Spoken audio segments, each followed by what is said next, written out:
Assalomu alaykum, yana bir marta.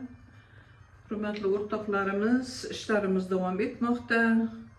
Mana keyingi kasalimiz ORV bilan, gripp bilan, yo'tal, temperatura, meshchniy bol bilan kelgan bemorimiz edi. Mana o'sha o'rtada bir kun kelmadilar, yana uzlikkanlar ishga chiqib. Mana bugun 3-kapinetsa. 3-kapinetsa ahvollari yaxshi. Chunki konsentratsiya qonda virus mana antibiotiklarni 8 soatdan ichiladi deganda, o'sha virus ham yo'lib turishi kerak-da, har kuni 12 soatdan. Kapelnini bekorga qilmayman 5 kun.